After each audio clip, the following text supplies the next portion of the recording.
Hi and welcome to the fifth video of Learn Google Sheet series. In this video you are going to learn about core cell functionality. Let's get started and be productive.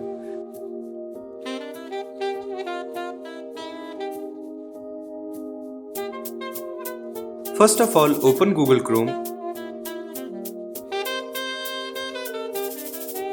Then go to Apps and open Google Sheets.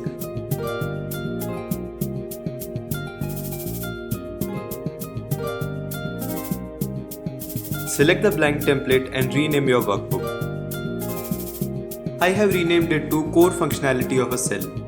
You must know that any information you enter into a spreadsheet will be stored in a cell. Each cell can contain several different types of content, including text, formatting, formulas, and functions.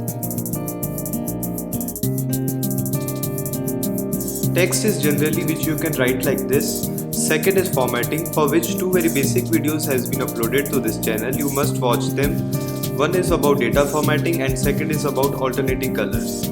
Now you will be surely getting more videos on data formatting in future.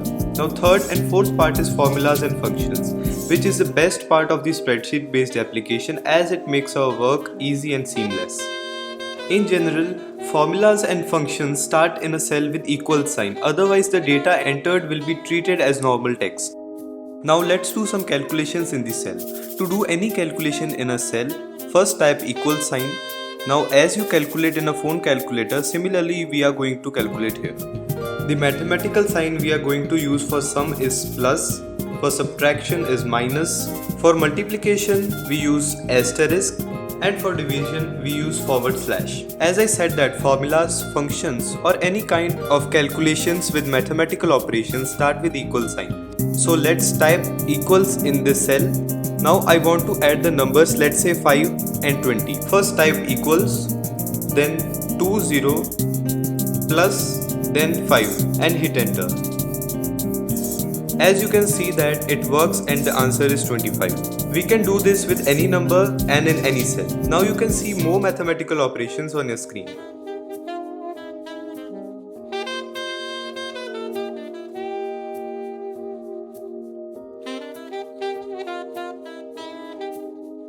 Now what if I want to change the number for calculation? Let's say instead of 20 I want 100 and instead of 5 I want 50. Then you have to go to the cell in which you have added numbers and write 100 instead of 20 and 50 instead of 5. That's also correct, but what we will be doing is referring the value of other cell which contains 100 and we will be making another cell as dynamic sum. Let's insert a column to have a quick comparison. It sounds a bit complicated but it's very easy. See, first we will be doing for addition.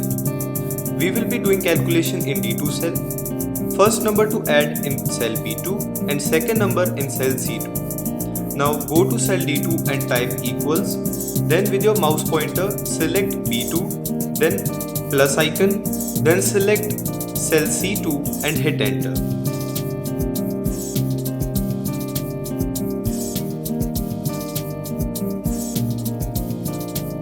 Or you can also type like this.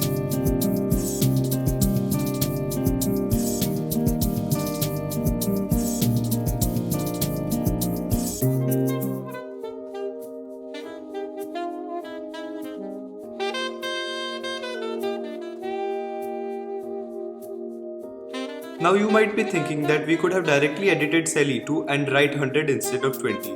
But you see this, the sum is automatically changing. We did this to make our sum dynamic. As you change your B2 and C2, your sum is also changing in D2. But in E2 it's not changing because we have written the values there, it's not dynamic. Here you go. Now you have learned core cell functionality of a cell. In next video you are going to learn about filling series or autofill in Google Sheets. If you have any doubt, then feel free to comment down below. Your answers will be given in Saturday Solution series. If you like this video, please share this video with your friends who want to be productive. Subscribe to the channel and hit the bell icon to never miss any update. Thank you for your valuable time and till then, be productive.